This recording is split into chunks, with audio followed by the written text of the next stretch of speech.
Hey, this is Angelia, and I am doing a short, hopefully, video on StoryGrid and editing my book. StoryGrid was written by Sean Coyne, C-O-Y-N-E. I believe that's how you pronounce it. And he has been doing editing for quite some time for publishing houses. And so he wrote a series of posts which he turned into a book, which I read, and it got some really great information. If you're interested, you should check it out. He's got two versions. One is just the story grid, which dissects Silence of the Lambs. Not my thing, but thrillers are it's a good learning tool. And the other one is Pride and Prejudice. So if you're not into thrillers, or you're more like into Jane Austen or that kind of stuff, that might be a better choice for you. Basically, I've gone through using his setup and tried to dissect my book, Running from Illumia, which I'm in editing, but so far I just haven't gotten it where I want it, and it's kind of eluding me. So basically, this is the setup. You start with the scene number, which I broke it down into scenes out of the chapters.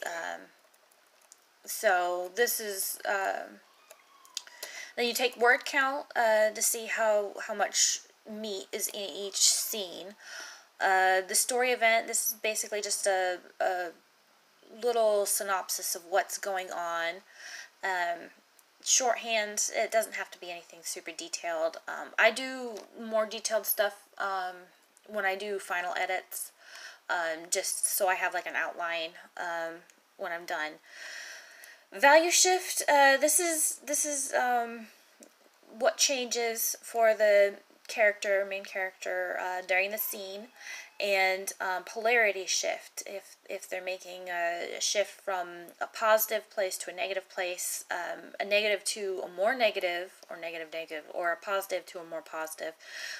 He has pluses and minuses. For some reason, Google Docs is trying to turn it into a formula, so I'm using P to N, positive and negative, PN kind of stuff. Turning point, he says turning points either happen on a revelation or an action. So that's where that's the point of your scene, basically, is a revelation that brings your character closer to the truth, or an action that brings them closer to the final battle, kind of a thing. Let's see. In point of view, most of this stuff over here is a little more just kind of clean up stuff. Point of view is your main character. Period or time, that's kind of just to give you an idea of your timeline. How long the scene lasts, duration, whatever. Location, this is actually probably one of the more important things on this side of the thing, in my opinion, because you don't want to have the same place over and over necessarily. Book 1 I did because basically they were getting out of the mist, and so they spent the whole time trudging through the mist, trying to get out of the mist. So it was constant forest, but it was different parts of the mist. Whatever. On-stage characters, that's who actually appears in the scene. Off-stage characters are characters that are mentioned but don't actually appear in the scene. And so basically I'm going through and trying to determine where it's weak. Like, alright, for instance, over here, scene 17, Astray is attacked. She only has I only have 283 words in this scene, which is probably not enough for something that emotionally charged. Obviously, you don't want to like just fill it up, but at the same point, you want the reader to feel that terror, and so 283 words probably isn't enough for this instance. The other thing I ran into is the value shift was a little hard to do, and I probably will update this as I go through and edit. Some of the scenes I had a little more difficulty trying to figure out what the value shift, polarity shift, and turning points were. This doesn't necessarily mean that the scene doesn't have them, and just because I have this stuff written in doesn't necessarily mean that it has them either. I'll definitely be evaluating that as I go through. But for the ones that I don't have information on, I feel like I'll probably want to look at those a little closer and make sure that they do have something important to relay, that it's not just because of the story. Like, you want to move the story along obviously, but you don't want to just move the story along for moving the story along. You know, if it's boring, if it doesn't add anything to the character or the story, then skip it, basically. You know, I think they called it shoe leather or whatever. Basically, you know, just because a person goes from work to home doesn't mean you necessarily want to see them walking. You know, if it doesn't add anything to the narrative, then obviously get rid of it. So I'm just trying to go through. I went through all the scenes that I have and tried to come up with something for everything.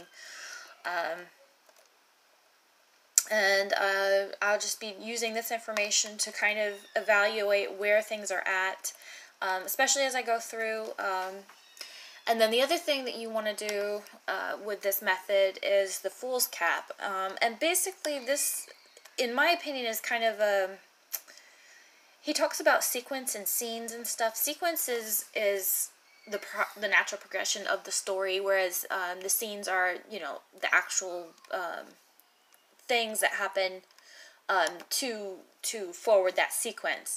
So the fool's cap, in my opinion, is basically an overview of the sequence needed to move each section along. You got the beginning hook, the middle build, and the ending payoff. He has us talks about doing an external value that's at stake and an internal value that's at stake. Now, you don't necessarily have to do that for some of these genres. Thriller can totally be done without the internal. The kids are getting very loud. Alright, and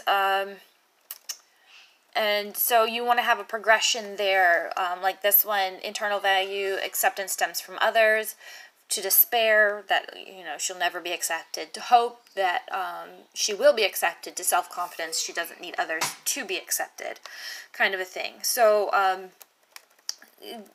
then he had those external and internal values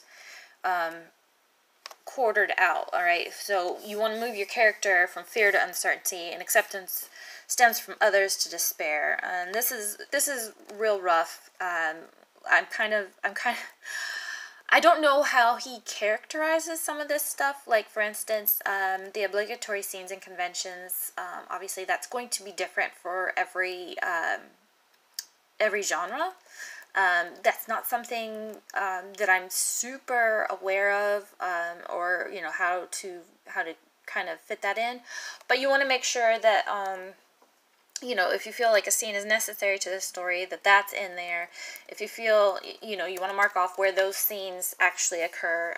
He talks about in Silence of the Lambs, as a thriller, a serial killer thriller, you want to have a clock going off at some point. You know, they're running out of time. You want to have praise of the mastermind, the serial killer, kind of stuff. So, you know, if it's a romance, obviously, you know, the big kiss at the end or whatever. So that's kind of, I'm just kind of throwing stuff together blindly here and trying to boil things down to make sure that I have everything I need for this story to to work. And obviously I don't at this point, because otherwise I wouldn't be needing to do this. But this is a great way to get an overview of what you have and what you need to do and what's important and what's not, and you know, rearranging things and stuff. So I've already started noticing some stuff as I was going through, and I'm going to be making notes and using that to help guide my edits as I go through Illumia.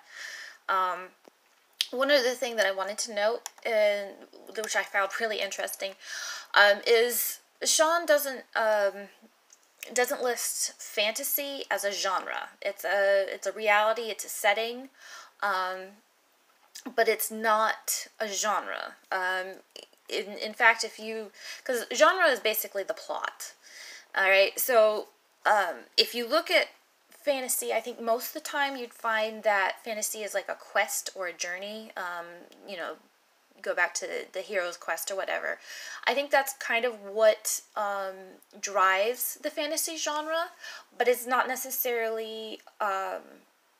It's not necessarily the genre itself. That's the fantasy. Fantasy determines what kind of reality, you know, how much suspension of belief we're going to have to take, you know, characters, creatures, magic, that kind of stuff. So yeah, I just thought that was really interesting. That kind of blew my mind. But yeah, so if you're interested in any of this stuff, he's got books up on, I think, all the major retailers. But if you go to storygrid.com, new keyboard there. He's got a whole bunch of resources here that kind of helped inform the Google Sheets that I did.